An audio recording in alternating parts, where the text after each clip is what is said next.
1517 और 1917 के बीच फिलिस्तीन ऑटोमन एम्पायर का हिस्सा था।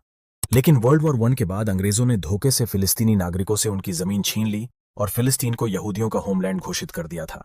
बस उसके बाद धीरे धीरे इनकी तादाद बढ़ती गई, जैसे कि साल 1918 में जहां फिलिस्तीन में लगभग 8.1% आबादी यहूदियों की थी, वही साल 1950 आते आते लगभग 87.8% तक पहुंच जाती है।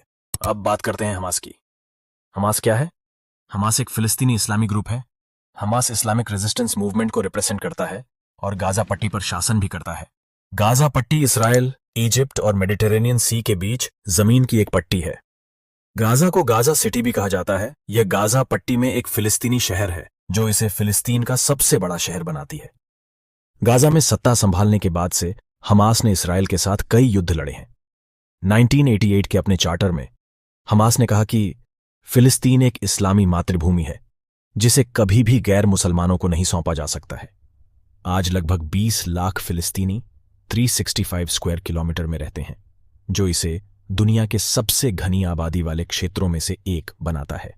गीशा के अनुसार गाजा में रहने वाले आधे फिलिस्तीनियों की उम्र 19 वर्ष से कम है। यूनाइटेड नेशंस के ट्रैकिंग डाटा से पता चलता है कि 2008 से 2020 तक लाखों की तादाद में लोग घायल हुए हैं और कई हजारों फिलिस्तीनी मारे गए हैं इसराइल द्वारा।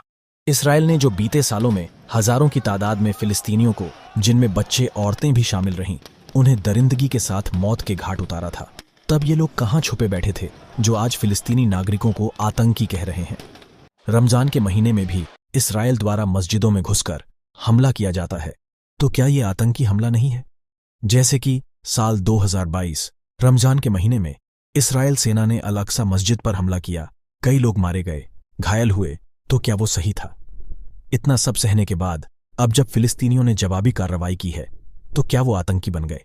इसराइल में फिलिस्तीनी झंडा लहराना भी आतंकवाद को बढ़ावा देना है। गाजा में इसराइल ने खाना, पानी, बिजली सब पर पाबंदी लगा दी है और ना ही बाहर देश इनकी मदद कर सकते हैं। गल्फ न्यूज के मुताबिक गाजा में 4 लाख लोगों के पास पानी का सप्लाई नहीं है। इजरायली सेना ने कहा कि उसने युद्ध शुरू होने के बाद से गाजा पर 6000 बम गिराए हैं, जबकि इजराइल का कहना है कि वह हमास के ठिकानों पर हमला कर रहा है। गाजा के हेल्थ मिनिस्टर ने थर्सडे को बताया कि पूरे 22 परिवार मारे गए हैं गाजा में। 22,000 घर तबाह हो गए गाजा में। कई अस्पताल भी मलबे में तब्दील हो गए हैं। आप लोगों से यही गुजारिश है कि फिलिस्तीन के मुसलमानों के लिए दुआ कीजिए।